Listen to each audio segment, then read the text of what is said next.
സ്വന്തം ജീവിതത്തെ നിരാശയിലൂടെ നയിച്ച ഒരു ബിടെക് വിദ്യാർത്ഥിനി ചില നാളുകൾക്ക് മുൻപ് എന്നെ സമീപിക്കുന്നതിന് ഇടയായിത്തീർന്നു. അവളിൽ തന്നെ ഒരു സന്തോഷവുമില്ലാത്ത അവസ്ഥ. അവളെ നിയന്ത്രിക്കുന്നത് അവളല്ല, അതിനേക്കാൾ അപ്പുറമായിട്ട് അവളുടെ മാതാപിതാക്കന്മാർ ആയിരുന്നു. ശരീരം അല്പം വണ്ണം ഉള്ള ഒരു വിദ്യാർത്ഥിനിയായിരുന്നു അവൾ. അവൾക്ക് ഏത് ഡ്രസ്സ് ധരിക്കണം അതെല്ലാം നിശ്ചയിക്കുന്നത് അവളെക്കാൾ അപ്പുറമായിട്ട് അവളുടെ മാതാപിതാക്കന്മാർ ആയിരുന്നു. അവൾ പലപ്പോഴും സ്വന്തം ജീവിതത്തെ വെറുപ്പോടെ കണ്ടിരുന്നു. ഉപരിയായി അവളുടെ മാതാപിതാക്കന്മാരെയും വെറുപ്പോടെ അവൾ കണ്ടിരുന്നു. ഒരു പ്രത്യേക ദിവസം അവൾക്ക് വീട്ടിൽ ആരും കൂട്ടില്ല എന്ന് തോന്നിയപ്പോൾ അവളുടെ മാതാപിതാക്കന്മാരെ സമീപിച്ചിട്ട് പറഞ്ഞു, എനിക്ക് ചില പെറ്റ്സിനെ വാങ്ങിത്തരണം, വളർത്തു മൃഗങ്ങളെ, ഞാൻ അവയെ വളർത്തിക്കൊള്ളാം എന്ന് സന്തോഷത്തോടെ മാതാപിതാക്കന്മാരോട് പറഞ്ഞു. അവളുടെ ഇഷ്ടത്തിനനുസരിച്ച് മാതാപിതാക്കന്മാർ പട്ടി, പൂച്ച ഇവയെ വളർത്തു മൃഗങ്ങളായി വളർത്തുവാൻ വേണ്ടി കൊടുത്തു. എന്നാൽ ഇവൾ വളരെ സന്തോഷത്തോടെ അവയെ വളർത്തി അതിൽ മാത്രം വ്യാപൃതയായി, ഒപ്പം പഠനത്തിലും കുറച്ച് മാത്രം ശ്രദ്ധ കണ്ടെത്തി മുന്നോട്ട് നീങ്ങുന്നതിന് ഇടയായിത്തീർന്നു. എന്നാൽ ചില ദിവസങ്ങൾക്കുള്ളിൽ അവളുടെ വളർത്തു മൃഗങ്ങളിൽ ഒന്നായ പട്ടി ചത്തുപോയി. അത് അവളുടെ മനസ്സിനെ വല്ലാതെ അസ്വസ്ഥമാക്കി. കാരണം ഈ മൃഗങ്ങൾക്കുള്ള ഡ്രസ്സ് എന്താണ് വേണ്ടത് എന്ന് നിശ്ചയിക്കുന്നത് ഇവളുടെ ഉത്തരവാദിത്വമായിരുന്നു. ഈ മൃഗങ്ങൾക്ക് ഉള്ള ആഹാരം അതും വാങ്ങുന്നത് ഇവളായിരുന്നു. കാരണം മാനുഷികമായി കിട്ടുന്ന അംഗീകാരം ഒന്നും കിട്ടുന്നില്ല എന്ന് ബോധ്യമായപ്പോൾ ഈ മൃഗങ്ങളിലേക്ക് ശ്രദ്ധ പതിപ്പിക്കുവാൻ ഇവൾ തയ്യാറായി. ഈ മൃഗങ്ങളിലൊന്ന് ചത്തുപോയപ്പോൾ അവൾ അസ്വസ്ഥയായി. എങ്ങനെയെങ്കിലും ജീവിതം നശിപ്പിക്കണം എന്നുള്ള ചിന്തയിലേക്ക് കുറേ ടാബ്ലറ്റ്സ് വാങ്ങി കഴിച്ച് സ്വന്തം ജീവിതത്തെ നശിപ്പിക്കുവാൻ തയ്യാറായി. ഭാഗ്യവശാൽ അത്ഭുതകരമായി അവൾ ലാസ്റ്റ് നിമിഷത്തിൽ രക്ഷപ്പെടുന്നതിന് ഇടയായിത്തീർന്നു. ഇതെല്ലാം കഴിഞ്ഞ് വളരെ ഡിപ്രഷൻ സ്റ്റേജിൽ ടാബ്ലറ്റ്സ് കഴിച്ചു കൊണ്ടിരിക്കുമ്പോഴായിരുന്നു എൻ്റെ മുൻപിൽ അവൾ വരുന്നതിന് ഇടയായിത്തീർന്നത്.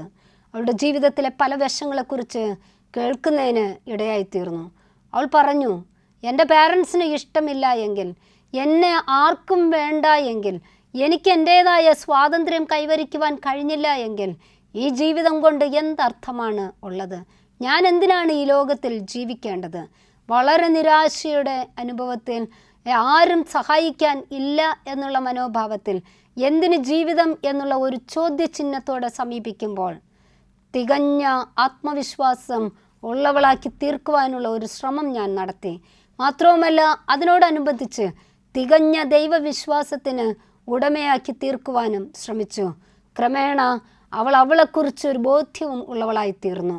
അവളുടെ ജീവിതം പെറ്റ്സിന് വേണ്ടി, പെറ്റ്സിൻ്റെ മുൻപിൽ അവളുടെ ജീവിതം നശിപ്പിക്കുന്നതിനേക്കാൾ അപ്പുറമായി ആ ജീവിതത്തെ കരുപിടിപ്പിക്കുവാൻ, മെച്ചമുള്ളതാക്കി തീർക്കുവാൻ, നല്ല വ്യക്തിത്വത്തിന് ഉടമയായി തീർക്കുവാനുള്ള ഒരു ശ്രമം അവളിൽ തന്നെ സൃഷ്ടിച്ചെടുക്കുന്നതിന് മുഖാന്തരമായി തീർന്നു. തികഞ്ഞ ആത്മവിശ്വാസത്തോടും ദൈവവിശ്വാസത്തോടും നിരാശയെ അഭിമുഖീകരിച്ചുകൊണ്ട്, അല്ലെങ്കിൽ നിരാശയെ അതിജീവിച്ചുകൊണ്ട് അവളുടെ പഠനത്തിൽ ശ്രദ്ധ കേന്ദ്രീകരിക്കാൻ തുടങ്ങി. തുടർന്ന് അവൾ മിടുക്കിയായി, ഇന്നും നല്ല പ്രസന്നവതിയായി. ഒരുപക്ഷെ അവൾ നിരാശയ്ക്ക് വേണ്ടി കഴിച്ചിരുന്ന, ആ ഡിപ്രഷന് വേണ്ടി കഴിച്ചിരുന്ന ടാബ്ലറ്റ്സ് പോലും ഉപേക്ഷിച്ചുകൊണ്ട്, കാരണം അത് കഴിക്കണ്ട എന്നുള്ള സ്റ്റേജ് പോലും എത്തുന്നതിന് അവളുടെ ജീവിതം ഇടയായി തീർന്നു. ഏറ്റവും വിഷമകരമായ ഘട്ടത്തിലൂടെ മുന്നോട്ട് നീങ്ങുക എന്നുള്ളത് പ്രയാസകരമായ കാര്യമാണ്. എന്നാൽ ഏത് വിഷമഘട്ടത്തിലും ജീവിതത്തെ മുന്നോട്ട് നയിക്കുവാൻ കഴിയും എന്നുള്ളത് അതൊരു ശ്രമകരമായ ദൗത്യമായിട്ട് കാണുവാൻ കഴിയണം. ജീവിതത്തിൻ്റെ ക്രമം തെറ്റുമ്പോൾ, ജീവിതത്തിൻ്റെ താളം തെറ്റുമ്പോൾ മനസ്സിന് അസ്വസ്ഥത ഉണ്ടാകും. ഈ മനസ്സിൻ്റെ അസ്വസ്ഥത ക്രമേണ നിരാശയിലേക്ക് വഴുതി വീഴുന്നതിന് ഇടയായിത്തീരും. ആശ നഷ്ടപ്പെടുന്ന അവസ്ഥയാണ് നിരാശയ്ക്ക് കാരണമായി തീരുന്നത്. മനുഷ്യനിൽ ഒരുപാട് പ്രതീക്ഷകളുണ്ട്, ഒരുപാട് സാധ്യതകളുണ്ട്, ഒരുപാട് തലങ്ങളിൽ എത്തണം എന്നുള്ള ജീവിത ലക്ഷ്യം ഉണ്ടായിരിക്കാം. ചുരുക്കം ചില കാര്യങ്ങൾക്ക് മാത്രം അടിമകളായി, ജീവിതത്തിൻ്റെ പവിത്രത നഷ്ടപ്പെടുത്തിക്കൊണ്ട്, ജീവിതത്തിൻ്റെ പ്രാധാന്യത നഷ്ടപ്പെടുത്തിക്കൊണ്ട്, ജീവിതത്തിന് ഉണ്ടായിരുന്ന ഒരു ക്രമമുണ്ടായിരുന്നു, അതിൻ്റെ താളം തെറ്റുമ്പോൾ ജീവിതത്തിൻ്റെ എല്ലാ ലക്ഷ്യങ്ങളും തെറ്റിക്കൊണ്ട് നിരാശയുടെ പടുകുഴിയിലേക്ക് വീഴുന്നവർ ഏറെയാണ്. നിരാശയുടെ ആ ഒരു ജീവിതശൈലി ജീവിതത്തിൽ ഉണ്ടാകുമ്പോൾ തിരിച്ചറിഞ്ഞുകൊണ്ട് ജീവിതത്തെ മുന്നോട്ട് നയിക്കുകയാണ് വേണ്ടത്. ആശ നഷ്ടപ്പെടുന്ന സാഹചര്യങ്ങൾ ഉള്ളിൻ്റെ ഉള്ളിൽ തന്നെ ആശയെ വളർത്തിയെടുക്കുവാനുള്ള ഒരു ശ്രമം ഉണ്ടാകണം. എത്രത്തോളം ജീവിതത്തിൽ നിരാശ നഷ്ടപ്പെടുന്നുവോ അതിനനുസരിച്ച് മുഖം വാടിത്തുടങ്ങും, മുഖം ചോദ്യചിഹ്നങ്ങൾ ആയി തുടങ്ങും. ഉള്ളിൻ്റെ ഉള്ളിലുള്ള നിരാശ മുഖത്തിൽ പ്രകടിതമായി തീരുന്നതിന് ഇടവരും. മാത്രവുമല്ല, അതിനെ തുടർന്ന് ജീവിതത്തിലെ ലക്ഷ്യങ്ങളെല്ലാം താളം തെറ്റുന്ന സാഹചര്യത്തിലേക്ക് ആയി വരുന്നു. എപ്പോഴും നിരാശ പലപ്പോഴും മനുഷ്യനെ കാർന്നു തിന്നുന്ന ഒരവസ്ഥയിലേക്ക് നയിക്കുന്നു. നിരാശ ജീവിതത്തിൽ ഉണ്ടാകുമ്പോൾ മനസ്സിൻ്റെ ശാന്തതയ്ക്ക് ബുദ്ധിമുട്ടുകളും സംഘർഷങ്ങളും ഏറി വരുന്നു. ഏതെല്ലാം തലങ്ങളിലാണ് ജീവിതത്തിൽ നിരാശ ഉണ്ടാകുന്നത്? ഒന്നാമതായി, മനുഷ്യ ജീവിതത്തിൽ താല്പര്യക്കുറവ്, സന്തോഷക്കുറവ് ഉണ്ടാകുമ്പോൾ ക്രമേണ നിരാശകൾ ഉണ്ടാകും. എപ്പോഴാണോ ജീവിതം മെച്ചകരമായി നയിക്കണം എന്നുള്ള തീരുമാനം നഷ്ടപ്പെടുന്നത്, ക്രമേണ സന്തോഷത്തിൻ്റെ അളവുകോൽ കുറഞ്ഞു തുടങ്ങും. സന്തോഷം ചോർന്നു പോകുന്നതിനനുസരിച്ച് താല്പര്യവും കുറഞ്ഞുകൊണ്ടേ ഇരിക്കും. ജീവിതം മെച്ചകരമായി തീർക്കുവാനുള്ള ആ താല്പര്യക്കുറവ് സംഭവിക്കുമ്പോൾ ആശ നഷ്ടപ്പെടുന്നു. ക്രമേണ നിരാശയുടെ അനുഭവത്തിലേക്കാണ് മുന്നോട്ട് നീങ്ങുന്നത്. ജീവിതത്തിലെ ചിന്ത, ശ്രദ്ധ, തീരുമാനം ഇവയൊക്കെ താളം തെറ്റുന്നു. തീരുമാനങ്ങൾക്ക് മാറ്റം വരുന്നു. ക്രമേണ തീരുമാനങ്ങൾക്ക് മാറ്റം വരുന്നതിലൂടെ ശ്രദ്ധയില്ലായ്മ വരുന്നു, ചിന്തകൾക്ക് മാറ്റം വരുന്നു, ഉറക്കക്കുറവ് സംഭവിക്കുന്നു.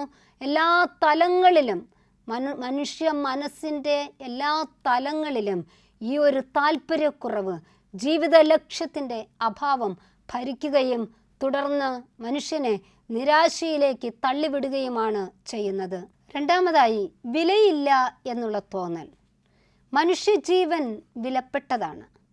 നാം എല്ലാവരും വിലയേറിയ മുത്തുകളാണ്, വിശേഷ നിധികളാണ്. മനുഷ്യജീവൻ എന്ന് പറയുന്നത് അതിൻ്റെ വില പറഞ്ഞറിയിക്കുവാൻ കഴിയാത്തതാണ്, മഹാത്മ്യം ഏറിയ ഒന്നാണ്. മനുഷ്യജീവൻ്റെ വില എപ്പോൾ നഷ്ടപ്പെടുന്നുവോ, ഞാൻ ഒന്നിനും കൊള്ളില്ല, ഞാൻ മറ്റുള്ളവർക്ക് ഭാരമാണ്, എന്നെക്കൊണ്ട് എല്ലാവർക്കും ദോഷമേ ഉള്ളൂ, എനിക്ക് ഗുണമൊന്നും മറ്റുള്ളവർക്ക് ചെയ്യാൻ കഴിയുന്നില്ല, എൻ്റെ ജീവിതം ഇങ്ങനെയൊക്കെ ആയിപ്പോയി എന്ന് ഒരു വിലയും ഇല്ലാത്ത നിലയിൽ ചിന്തിക്കുമ്പോഴാണ് നിരാശയുടെ അടിത്തട്ടിലേക്ക് ആഴ്ന്ന് ഇറങ്ങുന്നത്. എപ്പോഴാണോ വിലയില്ല എന്ന് തോന്നുന്നത്, ആ ടൈം മുതൽ ഒരു ക്ഷീണ അവസ്ഥ, എന്നെക്കൊണ്ട് ആർക്കും പ്രയോജനമില്ല എന്ന് തോന്നി ഒതുങ്ങിക്കൂടുവാനുള്ള ചിന്തകൾ, മാത്രവുമല്ല ക്രമേണ ഇത്തരം ചിന്തകൾ ആത്മഹത്യയിലേക്ക് നയിക്കുന്നു. കാരണം വിലയില്ല എന്ന് എപ്പോൾ തോന്നുവോ അത് ക്രമേണ ജീവിതത്തെ തന്നെ നശിപ്പിക്കുന്ന ആ സാഹചര്യത്തിലേക്കാണ് മുന്നോട്ട് നയിക്കുന്നത്. ജീവിതം അർത്ഥപൂർണമാണ്, ജീവിതം സമ്പന്നമാണ്, ജീവിതം ശ്രേഷ്ഠമാണ്. ദൈവം ഏതുദ്ദേശത്തിനായിട്ട് ഈ ലോകത്തിൽ നമ്മെ ആക്കിയിരിക്കുന്നുവോ ആ ഉദ്ദേശം പൂർത്തീകരിക്കുന്നതാണ് യഥാർത്ഥത്തിൽ മനുഷ്യജീവൻ്റെ മഹത്വം എന്ന് പറയുന്നത്. മനുഷ്യജീവൻ്റെ മഹത്വത്തിന് കോട്ടം സംഭവിക്കുമ്പോൾ, ആ ഒരു മഹത്വം കുറഞ്ഞു കുറഞ്ഞു വരുമ്പോൾ ക്രമേണ ഞാൻ ഒരു വിലയില്ലാത്തവനും ആണ്, ഒരു വിലയില്ലാത്തവളും ആണ് എന്ന ചിന്തയിലേക്ക് നയിക്കപ്പെടുന്നു. ഇന്ന് ഒരുപാട് ആത്മഹത്യയുടെ എണ്ണം വർദ്ധിച്ചു കൊണ്ടിരിക്കുന്നു. പ്രതിസന്ധികളും ബുദ്ധിമുട്ടുകളും സംഘർഷങ്ങളും ഏറി വരുന്ന ചുറ്റുപാടിൽ സ്വയം ഒരു പ്രതിരോധ ശേഷി കൈവരിക്കുവാൻ കഴിയാതെ വണ്ണം ജീവിതത്തെ അങ്ങ് നശിപ്പിക്കണം എന്ന് ചിന്തിക്കുന്ന സാഹചര്യത്തിലേക്ക് നയിക്കപ്പെടുന്നു. അത്തരം മനോഭാവം, ആത്മഹത്യ എന്നുള്ള ആ സാഹചര്യങ്ങൾ ഉപേക്ഷിച്ചുകൊണ്ട് എൻ്റെ ജീവിതം ശ്രേഷ്ഠമാണ് എന്ന് ചിന്തിക്കുമ്പോഴാണ് യഥാർത്ഥത്തിൽ നിരാശയെ മാറ്റി ആശയുടെ അനുഭവത്തിലേക്ക് നയിക്കുവാൻ കഴിയുന്നത്. ഇടയ്ക്ക് പത്രത്തിൽ വന്ന ഒരു വാർത്തയാണല്ലോ, പത്തനംതിട്ട താലൂക്ക് ഹോസ്പിറ്റലിൽ ഫിസിഷ്യൻ ആയിരുന്ന ഡോക്ടർ ഗണേഷ്, 36 വയസ്സ് മാത്രമുള്ള ഡോക്ടർ ഗണേഷ് ഒരു ദിവസം തൻ്റെ ഭിത്തിയിൽ എഴുതി വെച്ചു, ഞാൻ തോറ്റുപോയി എല്ലാ അർത്ഥത്തിലും ഞാൻ തോറ്റുപോയി എന്ന് അദ്ദേഹം എഴുതി വച്ച ശേഷം ഈ ലോകത്തിൽ നിന്നും മാറ്റപ്പെടുകയാണ് ചെയ്തത്. സ്വന്തം ജീവനെ മഹത്വമുള്ളതായി കാണുവാൻ കഴിയാതെ, സ്വന്തം ജീവനെ ശ്രേഷ്ഠമുള്ളതായി കാണുവാൻ കഴിയാതെ, അതുവരെ അധ്വാനിച്ചത്, അതുവരെ ജീവിതത്തിൽ ലഭിച്ചത് എല്ലാം വെറും വട്ടപൂജ്യം എന്ന് ചിന്തിച്ചുകൊണ്ട് ജീവിതത്തോട് മടുപ്പ് പ്രകടിപ്പിച്ച ഡോക്ടർ. ഇത്തരത്തിലുള്ള സംവിധാനങ്ങൾ, ഇത്തരത്തിലുള്ള ജീവിതചര്യകൾ, ഇത്തരത്തിലുള്ള പ്രതിഭാസങ്ങൾ ഇന്ന് ധാരാളമായി കൂടിക്കൊണ്ടിരിക്കുന്നു. ജീവിതം എപ്പോഴും വിലയുള്ളതാണ്, അത് ശ്രേഷ്ഠമാണ് എന്ന് കാണുവാൻ കഴിയണം. മൂന്നാമതായി, അവഗണന. സ്വന്തം ജീവിതത്തെ അവഗണിക്കുക. എന്തിനോ ഏതിനോ വേണ്ടി ഞാൻ ജീവിക്കുന്നു, ആർക്കും ദോഷം ചെയ്യാതെ എങ്ങനെയെങ്കിലും ജീവിക്കുക, അല്ലെങ്കിൽ മറ്റുള്ളവർക്ക് ദോഷം ചെയ്തായാലും പ്രശ്നമില്ല. സ്വന്തം ജീവിത ലക്ഷ്യങ്ങളെ അവഗണിച്ചുകൊണ്ട് ജീവിക്കുന്നത് പലപ്പോഴും നിരാശയിലേക്ക് കൈവരിക്കുന്നു. സ്വന്തം ജീവിത ലക്ഷ്യങ്ങളെ അവഗണിച്ചുകൊണ്ട് ജീവിക്കുമ്പോൾ സ്വന്തം വ്യക്തിത്വത്തെ മേന്മയുള്ളതായി കാത്തുസൂക്ഷിക്കുവാൻ പലപ്പോഴും പരാജയപ്പെടുന്നു. മാത്രവുമല്ല, തങ്ങളെ സ്നേഹിക്കുന്ന ചുറ്റുമുള്ളവരെ, കുടുംബാംഗങ്ങളെ പരിചരിക്കുവാനും അവരെ ക്ഷേമത്തോടെ കാത്തുസൂക്ഷിക്കുവാനും മറന്നു പോകുന്നു. ഉള്ളിൻ്റെ ഉള്ളിൽ അവഗണനയുടെ വിത്ത് പാകുമ്പോൾ ഓർക്കുക, അത് സ്വന്തം ജീവിതത്തെ മാറ്റി നിർത്തുന്നു, അകറ്റി നിർത്തുന്നു. ഒപ്പം കുടുംബ ബന്ധങ്ങളെയും നാം ആരൊക്കെയായിട്ട് ഇടപെടുന്നുവോ അവരൊക്കെയും മാറ്റി നിർത്തലിൻ്റെ ആ ഒരു പ്രതിഭാസത്തിലേക്ക് നയിക്കപ്പെടുകയാണ് ചെയ്യുന്നത്. നമ്മുടെ ജീവിതം ശ്രേഷ്ഠകരമായി കാണുമ്പോൾ ഒരിക്കലും അവഗണനയുടെ അനുഭവത്തിലൂടെയല്ല നോക്കിക്കാണേണ്ടത്. വീക്ഷണം അവഗണനയ്ക്കല്ല പ്രാധാന്യം കൊടുക്കേണ്ടത്, ചേർത്ത് നിർത്തലിനും അംഗീകാരത്തിനും ഉൾക്കൊള്ളലിനും മറ്റുള്ളവരുമായുള്ള കൂട്ടായ്മയ്ക്കും സ്ഥാനം കൊടുക്കുമ്പോൾ നിരാശയെ പൂർണ്ണമായും അതിജീവിക്കുവാൻ കഴിയും. ഏതൊക്കെ തലങ്ങളിലാണ് നമ്മുടെ ജീവിതത്തിൽ നിരാശയെ അതിജീവിക്കുവാൻ കഴിയുന്നത്? ഒന്ന്, ഓഫർ എമ്പതി, തദനുഭൂതി പ്രകടിപ്പിക്കുക. പൗലോസ് ഇപ്രകാരമാണ് പറഞ്ഞത്, 2 കൊരിന്ത്യർ 4:8 ഞങ്ങൾ സകല വിധത്തിലും കഷ്ടം സഹിക്കുന്നവർ, എങ്കിലും ഇടുങ്ങിയിരിക്കുന്നില്ല. ഞങ്ങൾ സകല വിധത്തിലും ബുദ്ധിമുട്ടുന്നവർ, എങ്കിലും നിരാശപ്പെടുന്നില്ല. ഞങ്ങൾ സകല വിധത്തിലും ഉപദ്രവം അനുഭവിക്കുന്നവർ, എങ്കിലും ഞങ്ങൾ ഉപേക്ഷിക്കപ്പെടുന്നില്ല. ഞങ്ങൾ വീണുകിടക്കുന്നവർ, എങ്കിലും നശിച്ചു പോകുന്നില്ല. ഒരു പക്ഷേ ജീവിത ചുറ്റുപാട് ചിന്തിക്കുന്നതിനേക്കാൾ അപ്പുറം പ്രതികൂലം നിറഞ്ഞതായിരിക്കാം. ഒരു എഴുന്നേൽപ്പ് എങ്ങനെ പറ്റും എന്ന് ചിന്തിച്ചുകൊണ്ട് അതിനുവേണ്ടി ആകാംക്ഷയോടെ കാത്തിരിക്കുന്ന സാഹചര്യങ്ങൾ ആയിരിക്കാം. ഉള്ളിൻ്റെ ഉള്ളിൽ എന്നെക്കുറിച്ചുള്ള കാഴ്ചപ്പാട് ഞാൻ നന്നായി പ്രതിഫലിപ്പിക്കുമ്പോൾ അവിടെയാണ് ജീവിതത്തിലെ സമസ്ത മേഖലകളിലുള്ള പ്രതിസന്ധി ശരിയായ നിലയിൽ സ്വീകരിക്കുന്നതിനും സമചിത്തതയോടെ അവയെ അതിജീവിക്കുന്നതിനും ഇടയായിത്തീരുന്നത്. സിമ്പതി കാട്ടുകയല്ല, അതിനേക്കാൾ എമ്പതറ്റിക്കൽ ആ ഒരു സമീപനത്തോടുകൂടെ മറ്റുള്ളവർക്ക് എന്നാലാവോളം നല്ല കാര്യങ്ങൾ ചെയ്യുവാനുള്ള ശ്രമമാണ് വേണ്ടത്. പലപ്പോഴും ഉയർച്ച താഴ്ചകൾ ജീവിതത്തിൽ സംഭവിക്കാം. അവിടെ ഉയർച്ചയും താഴ്ചയും അതതിൻ്റേതായ അളവിൽ ഉള്ളിൽ സ്വീകരിക്കുവാൻ തക്കവണ്ണം കഴിയണം. ഉയർച്ച താഴ്ച അവയ്ക്ക് അനുസരിച്ചുള്ള ജീവിതം മെച്ചകരമാക്കുവാൻ കഴിയുമ്പോൾ ജീവിതത്തിലുള്ള നിരാശ വരുന്ന ഭവിഷ്യത്തുകളെ തടയുന്നതിനും അവയെ അകറ്റുന്നതിനും സ്വീകരിക്കുന്നതിനുള്ള മനോഭാവം ഉണ്ടാകും. പൗലോസ് അപ്പോസ്തലൻ ക്രിസ്തുവിന് വേണ്ടി ധീരമായി പോരാടിയ അപ്പോസ്തലൻ ആയിരുന്നു. വളരെ വ്യക്തമായ മാർഗനിർദ്ദേശത്തോടെ സമചിത്തതയോടെ എല്ലാവരോടും ഔദാര്യം കാണിക്കുവാൻ, എല്ലാവർക്കും വേണ്ടി സഹായിപ്പാനുള്ള വാഞ്ച പൗലോസ് അപ്പോസ്തലനിൽ ഉണ്ടായിരുന്നു. സർവ്വസഭയെയും കുറിച്ചുള്ള ആകുല ചിന്ത, ഭാരം എന്നിലുണ്ട് എന്നാണ് പൗലോസ് അപ്പോസ്തലൻ പറഞ്ഞത്. ജീവിതത്തിൽ പ്രതിസന്ധികൾ അതൊരു വശത്ത്, പക്ഷെ മറുവശത്ത് എൻ്റേതായ ദൗത്യം ഞാൻ നന്നായി ചെയ്യുന്നു. നിരാശപ്പെട്ട് തളർന്ന് വീഴുന്ന അവസ്ഥയിൽ നിന്നും പടിപടിയായിട്ട് എഴുന്നേറ്റുകൊണ്ട് ദൈവത്തിന് മഹത്വം അർപ്പിക്കുവാൻ തക്കവണ്ണം, എല്ലാവരെയും ചേർത്ത് നിർത്തുവാൻ തക്കവണ്ണം പൗലോസിന് കഴിഞ്ഞു എന്നുള്ളത് ശ്രേഷ്ഠകരമായ കാര്യമാണ്. ജീവിതത്തിലുള്ള സമസ്ത മേഖലകളിലും മറ്റുള്ളവരോട് അനുകമ്പയോടുകൂടെ പെരുമാറുവാനുള്ള വിശാല മനസ്കതയാണ് നമുക്ക് വേണ്ടത്. തദനുഭൂതിയോടുകൂടെ, സന്തോഷകരമായ കാഴ്ചപ്പാടുകൂടെ, പ്രസന്നമായ ഹൃദയത്തോടുകൂടെ എന്നും ജീവിതം നയിക്കുവാൻ കഴിയുമ്പോൾ നമ്മുടെ ഉള്ളിൻ്റെ ഉള്ളിലുള്ള നിരാശയെ ആശയാക്കി മാറ്റുവാൻ കഴിയും. ഉള്ളിൻ്റെ ഉള്ളിലുള്ള ചോദ്യചിഹ്നങ്ങളെ അർത്ഥപൂർണമായ സന്ദേശങ്ങളായി മാറ്റപ്പെടുവാൻ കഴിയും. ഉള്ളിൻ്റെ ഉള്ളിലുള്ള അകറ്റി നിർത്തലുകളെ മറ്റുള്ളവരെ ചേർത്ത് നിർത്തുന്നതിൻ്റെ മുഖാന്തരമായി കാണുവാൻ കഴിയും. എപ്പോഴും മറ്റുള്ളവർക്ക് എന്നാൽ ആവുന്ന രീതിയിൽ സന്തോഷം നൽകുവാൻ കഴിയുന്നതിലൂടെ എന്നിലുള്ള നിരാശയെ എനിക്ക് പൂർണ്ണമായും ത്യജിക്കുവാൻ, നിരാശയെ അതിജീവിക്കുവാനുള്ള കരുത്ത് ആർജിച്ചെടുക്കുവാനുള്ള കൃപയാണ് ഉണ്ടാകുന്നത്. 2, ഗീവ് സപ്പോർട്ട്. മറ്റുള്ളവർക്ക് എൻ്റേതായ നിലയിൽ കൈത്താങ്ങ് നൽകുവാൻ കഴിയണം.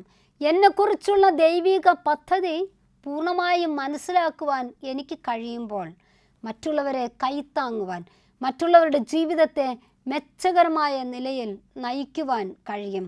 ഒരിക്കലും എന്നിൽ തന്നെ തൃപ്തി അടയുന്നതല്ല എൻ്റെ ജീവിതം. നിരാശ എപ്പോഴാണോ ഉണ്ടാകുന്നത് ആ ടൈം നിരാശയെ മനസ്സിലാക്കിക്കൊണ്ട് എന്നിലുള്ള നിരാശയെ പൂർണ്ണമായും അതിജീവിച്ച് മറ്റുള്ളവരെ സ്നേഹിക്കുവാനും കരുതുവാനും അവരെ ചേർത്ത് നിർത്തുവാനുമുള്ള മനോഭാവം നമ്മിൽ വേണം.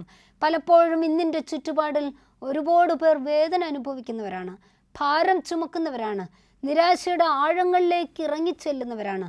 അവരെ ഒന്ന് കൈത്താങ്ങുവാൻ, അവർക്കൊന്നൊരു സപ്പോർട്ടാകുവാൻ, അവർക്ക് വേണ്ടുന്ന പ്രചോദനം നൽകുവാൻ, സ്വന്തം ജീവിത അനുഭവങ്ങളിലൂടെ മറ്റുള്ളവരെ ഒന്ന് സഹായിക്കുവാൻ കഴിയുമ്പോഴാണ് യഥാർത്ഥത്തിൽ നിരാശയുടെ അളവുകോൽ എൻ്റെ ജീവിതത്തിൽ നിന്നും മാറിക്കിട്ടുന്നത്. എത്രത്തോളം എന്നിൽ നിരാശയുണ്ടോ ആ സമയത്ത് ഞാൻ ഒന്ന് പ്രാക്ടിക്കലായി തീരുവാൻ ശ്രമിക്കുമ്പോൾ, കുറെ കൂടെ ആഴത്തിൽ എൻ്റെ ജീവിതത്തെ മെച്ചകരമാക്കി തീർക്കുമ്പോൾ, മറ്റുള്ളവർക്ക് വേണ്ടി എൻ്റെ ജീവിതത്തെ പൂർണ്ണമായും സമർപ്പിക്കപ്പെടുമ്പോൾ അവിടെയാണ് ജീവിതം സന്തോഷകരമായ സാഹചര്യങ്ങളിലേക്ക് നയിക്കപ്പെടുവാൻ ഇടവരുന്നത്. 3, സ്പിരിച്വൽ അവയർനെസ്, ആത്മീകമായ അവബോധം. നിരാശയെ അതിജീവിക്കുവാനുള്ള ഏറ്റവും ശക്തമായ പടി എന്ന് പറയുന്നത് ആത്മീയ പ്രചോദനം എൻ്റെ ഉള്ളിൻ്റെ ഉള്ളിൽ സൃഷ്ടിച്ചെടുക്കുക എന്നുള്ളതാണ്. സ്വന്തമായി അല്ലെങ്കിൽ സ്വയം ചിന്തിച്ചാൽ ചിലപ്പോൾ സാധ്യമാകില്ല. പക്ഷേ എന്നെക്കുറിച്ചുള്ള ദൈവിക പദ്ധതി പ്രാർത്ഥനയിലൂടെ, വേദപുസ്തക വായനയിലൂടെ, ആത്മീയ കൂട്ടായ്മയിലൂടെ, മറ്റുള്ളവരുമായുള്ള ആത്മീയ സമ്പർക്കത്തിലൂടെ ജീവിതത്തെ മെച്ചകരമാക്കുവാൻ കഴിയും. നിരാശയുടെ അടിത്തട്ടിലേക്ക് ഇറങ്ങുവാനുള്ള സാഹചര്യം വരുമ്പോൾ അപ്പോൾ തന്നെ മനസ്സിൽ വ്യക്തമായ ഭാവം, വ്യക്തമായ രൂപം സൃഷ്ടിച്ചെടുക്കുവാൻ കഴിയണം. നിരാശയെ മാറ്റി ഒരു ഹോപ്പ്ഫുള്ളായ, ഒരു പ്രതീക്ഷാഭരിതമായ അന്തരീക്ഷം സാധ്യമായി തീരണം എങ്കിൽ എന്നെ സൃഷ്ടിച്ച, എന്നെ മെനഞ്ഞുണ്ടാക്കിയ ആ ദൈവവുമായിട്ടുള്ള നിരന്തര ബന്ധം നമ്മിൽ ഉണ്ടാകണം. പലപ്പോഴും ഇന്നത്തെ ലോകത്തിൻ്റെ ചുറ്റുപാടുകൾക്കനുസരിച്ചാണ് ഞാൻ ജീവിതം മുന്നോട്ട് നയിക്കാൻ ശ്രമിക്കുന്നത്. തിരക്ക് പിടിച്ച ജീവിതയാത്രയിൽ ദൈവവുമായുള്ള ബന്ധത്തിന് സ്ഥാനം നൽകുവാൻ, താല്പര്യം നൽകുവാൻ പലപ്പോഴും എനിക്ക് കഴിയുന്നില്ല. അതിനനുസരിച്ച് ജീവിതം എൻ്റെ ഉള്ളിൻ്റെ ഉള്ളിൽ ഇരുളടഞ്ഞതായി തീരുന്നു.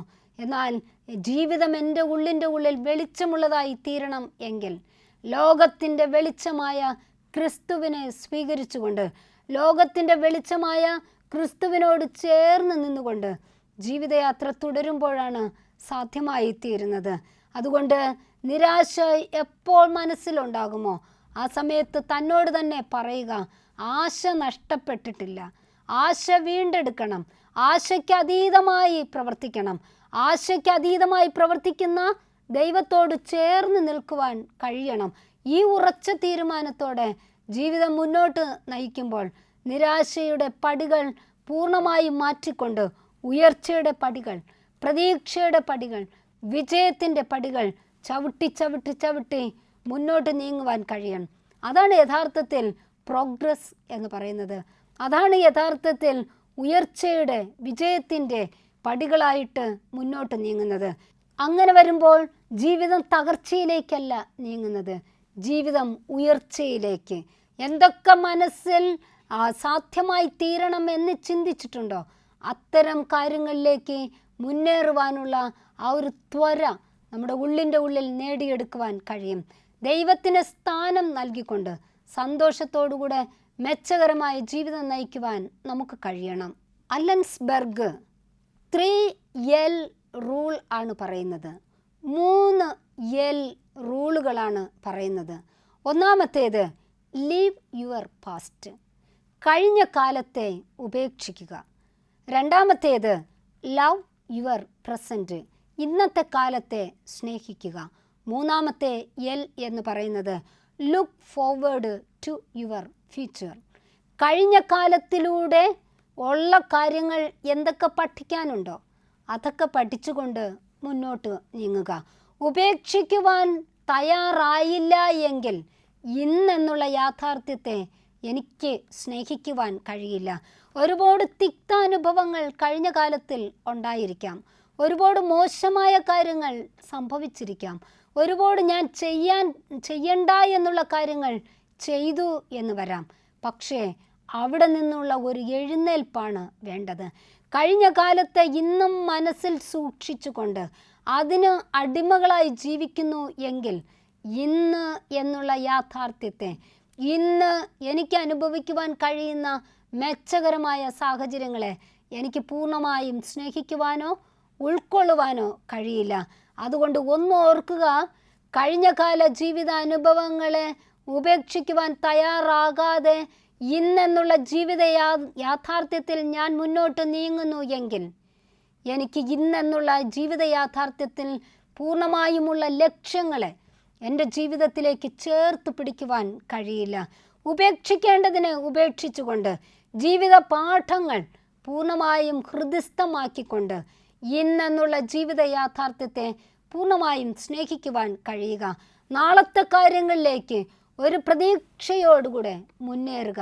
ഈ 3L റൂൾ എന്നുള്ളത് ജീവിതത്തിൽ അഡോപ്റ്റ് ആക്കുവാൻ, ജീവിതത്തിൽ കാത്തു സൂക്ഷിക്കുവാൻ നാം തയ്യാറായിത്തീരണം. നാളെ എന്നുള്ളത് അധികമായ പ്രതീക്ഷയോടുകൂടെ അല്ല, പ്രതീക്ഷയോടുകൂടെ മാത്രം മുന്നോട്ട് നീങ്ങുവാൻ കഴിയുമ്പോൾ ഇന്നെന്നുള്ളതിനെ പൂർണ്ണമായും സ്നേഹിക്കുവാനും ഉൾക്കൊള്ളുവാനും അംഗീകരിക്കുവാനും കഴിയണം. അങ്ങനെ വരുമ്പോൾ മാത്രമേ ഇന്നെന്നുള്ള എൻ്റെ ജീവിത യാഥാർത്ഥ്യത്തിൽ ഒരുപാട് ലക്ഷ്യങ്ങളുണ്ട്, ഒരുപാട് കടമകൾ ഞാൻ ചെയ്തു തീർക്കേണ്ടതായിട്ടുണ്ട്, ഒരുപാട് ഉത്തരവാദിത്വങ്ങൾ ഉണ്ട്. അല്ലെങ്കിൽ ഞാൻ ഇത്രയും വർഷങ്ങൾക്ക് മുൻപ് ചെയ്ത ആ ജീവിതത്തോട് മാത്രം ചേർന്ന് ജീവിക്കുന്ന സാഹചര്യമല്ല വേണ്ടത്. അതിനേക്കാൾ അപ്പുറമായി ഇന്ന് ഞാൻ ചെയ്യേണ്ട കാര്യങ്ങൾ വളരെ ആത്മാർത്ഥതയോടുകൂടെ, പരിപൂർണമായ സമർപ്പണത്തോടുകൂടെ, നിശ്ചയദാർഢ്യത്തോടുകൂടെ എനിക്ക് ചെയ്യാൻ കഴിയുമെങ്കിൽ മാത്രമേ നാളെ മെച്ചകരമായ ഒരു ജീവിതം നയിക്കുവാൻ കഴിയുകയുള്ളൂ. അങ്ങനെയാണെങ്കിൽ മാത്രമേ നിരാശയെ പൂർണ്ണമായും അതിജീവിച്ചുകൊണ്ട് ശ്രേഷ്ഠതയുള്ള ഒരു ജീവിതം ആശയോടുകൂടെ നയിക്കുവാൻ കഴിയുകയുള്ളൂ. സൊല്യൂഷൻ ഫോക്കസ് തിയറി പ്രതിനിധാനം ചെയ്യുന്നത് തങ്ങളുടേതായ ശക്തി, തങ്ങളുടേതായ മൂല്യം, തങ്ങളുടേതായ ശ്രദ്ധ പൂർണ്ണമായും കേന്ദ്രീകരിച്ചുകൊണ്ട് പ്രോത്സാഹിപ്പിക്കുന്ന സാഹചര്യമാണ്. എന്തൊക്കെ കഴിവുകൾ അന്തർലീനമായിട്ടുണ്ടോ ആ കഴിവുകളെ പൂർണ്ണമായും പ്രോത്സാഹിപ്പിച്ചുകൊണ്ട്, ആ കഴിവുകൾക്ക് പരിഹാരമായി എന്തൊക്കെ ചിന്തകൾ നമ്മുടെ ഉള്ളിൻ്റെ ഉള്ളിൽ ഇടണമോ അതിനനുസരിച്ച് കഴിവുകളെ പൂർണ്ണമായും പ്രോത്സാഹിപ്പിക്കുന്ന ആ ഒരു ജീവിതചര്യ നമ്മിൽ ഉണ്ടാകണം. ജീവിതം എന്നത് നഷ്ടപ്പെട്ട സാഹചര്യത്തിലൂടെ നീങ്ങുകയല്ല.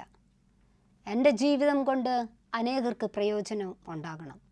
എന്നിൽ തന്നെ ആദ്യം പ്രയോജനം സൃഷ്ടിച്ചുകൊണ്ട് അനേകരെ പ്രയോജനമുള്ളവരായി തീർക്കുമ്പോൾ നിരാശ ഒരു തരത്തിലും എന്നെ ബാധിക്കുന്നതിന് ഇടവരില്ല.